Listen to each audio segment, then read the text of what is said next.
बिहार विधानसभा में नीतीश सरकार अपना आखिरी बजट पेश करने जा रही है। बिहार की जनता के लिए इस बार का बजट काफी खास हो सकता है।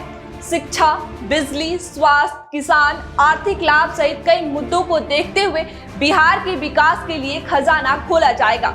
आगामी विधानसभा चुनाव को देखते हुए सरकार का फोकस नौकरी, रोजगार, महिला, किसान पर होने वाला है। पिछले साल 2.78 लाख करोड़ रुपए का बजट पेश किया गया था। इस साल का बजट 3,10,000 करोड़ होने का अनुमान लगाया जा रहा है। सम्राट चौधरी ने पहले ही संकेत दे दिया था कि 96 लाख गरीब परिवारों को 2-2 लाख रुपए का आर्थिक मदद देने का प्रस्ताव बजट में ला सकते हैं। इसलिए लोगों की निगाहें इस बजट पर टिक गई है। उन्होंने इस बजट से काफी उम्मीदें लगा रखी है, क्योंकि यह आने वाले विधानसभा चुनाव से ठीक पहले पेश किया जा रहा है। वित्त मंत्री सम्राट चौधरी का यह बजट न केवल राज्य के विकास की दिशा तय करेगा, बल्कि आगामी चुनावी परिणामों पर भी इसका प्रभाव पड़ेगा। इस बजट से क्या उम्मीदें हो सकती है और इसके अंदर कौन से प्रमुख निर्णय हो सकते हैं, चलिए उस पर भी एक नजर डालते हैं। चुनाव से पहले 3 लाख से ज्यादा नौकरियों पर फोकस। इस बजट में सबसे बड़ा फोकस राज्य की आर्थिक वृद्धि और रोजगार होगा। चुनावी वर्ष होने के कारण यह संभावना है कि वित्त मंत्री सम्राट चौधरी रोजगार बढ़ाने के लिए विशेष योजनाओं का ऐलान करें। यह विशेष रूप से युवा के लिए रोजगार का अवसर प्रदान करने के लिए किया जा सकता है, ताकि सरकार की छवि को युवा मतदाताओं के बीच मजबूत किया जा सके। सरकार नौकरी और रोजगार पर कई बार बात कर चुकी है। चुनाव से पहले 3 लाख को नौकरी देने का दावा कर चुकी है। उम्मीद है कि नीतीश कुमार शिक्षा बहाली, सिपाही भर्ती समेत अन्य नौकरियों को लेकर बड़ी घोषणा कर सकती है। पेट्रोल डीजल के दाम कम कर सकती है। पड़ोसी राज्य उत्तर प्रदेश और झारखंड में पेट्रोल डीजल के दाम बिहार की तुलना से कम है।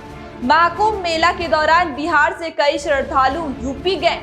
वहां पर पेट्रोल डीजल के रेट का बिहार से तुलना कर सोशल मीडिया पर वीडियो शेयर किया और नीतीश सरकार से इसे कम करने की अपील की थी। बिहार में पेट्रोल डीजल महंगे होने के कारण यह भी है कि जीएसटी के दायरे में नहीं आता, तो लोगों को उम्मीद है कि नीतीश सरकार इस बार बजट में पेट्रोल डीजल का दाम कम कर सकते हैं। कृषि और ग्रामीण विकास पर फोकस। कृषि और ग्रामीण विकास भी इस बजट में अहम स्थान ले सकता है, क्योंकि यह राज्य के लिए बड़े हिस्से की मुख्य चिंता है। आगामी चुनाव को मद्देनजर रखते हुए किसानों और ग्रामीण जनता को संतुष्ट करने के लिए वित्त मंत्री सम्राट चौधरी कुछ विशेष योजनाओं का ऐलान कर सकते हैं। पिछले साल बिहार में मंडी व्यवस्था लागू करने की मांग उठाई गई थी। सरकार का फोकस इस पर भी हो सकता है। ग्रामीण क्षेत्रों के बुनियादी ढांचे के विकास के लिए अतिरिक्त बजट आवंटन नीतीश सरकार कर सकती है। सामाजिक कल्याण योजनाओं पर फोकस। चुनाव को देखते हुए यह भी संभावना है कि वित्त मंत्री सम्राट चौधरी कुछ महत्वपूर्ण सामाजिक कल्याण योजनाओं की घोषणा करें। विशेष रूप से महिला, वृद्धजन और पिछड़े वर्ग के लिए नए कार्यक्रमों का ऐलान किया जा सकता है। रविवार को पटना में तेजस्वी यादव ने इन मुद्दों को प्रमुखता से उठाया था। कहा था कि पिछले 20 साल से वृद्ध पेंशन 400 रुपए ही है, इसलिए सरकार को इस पर बढ़ोतरी करनी चाहिए। तेजस्वी यादव ने वृद्ध पेंशन, सामाजिक सुरक्षा पेंशन और विधवा पेंशन 400 से बढ़ाकर 1500 रुपए करने की मांग की है। तो हो सकता है कि इस बार सरकार इस पर भी फोकस करे। इंफ्रास्ट्रक्चर पर फोकस। बिहार में बड़े इंफ्रास्ट्रक्चर प्रोजेक्ट और विकास कार्यों का ऐलान इस बजट में किया जा सकता है।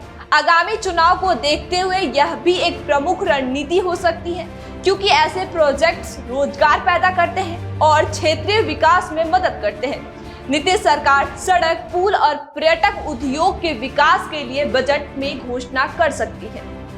शिक्षा और स्वास्थ्य पर भी फोकस। स्वास्थ्य, शिक्षा और सार्वजनिक परिवहन जैसे सार्वजनिक सेवाओं में सुधार की आवश्यकताओं को ध्यान में रखते हुए सरकार इस बजट में इन क्षेत्रों के लिए अतिरिक्त आवंटन कर सकती है। यह सरकार की छवि को सशक्त बनाएगा और मतदाताओं को बेहतर सेवाओं देने के सरकार के संकल्प को प्रतिदर्शाएगा। यह बजट चुनावी वर्ष को ध्यान में रखते हुए संतुलित हो सकता है। सरकार का मुख्य उद्देश्य न केवल राज्य के विकास को गति देना होगा, बल्कि चुनावी समीकरण को भी ध्यान में रखते हुए विभिन्न वर्गों को संतुष्ट करना भी होगा। इस खबर में इतना ही। आगे खबरों के लिए देखते रहिए न्यूज़ वॉच इंडिया। शुक्रिया।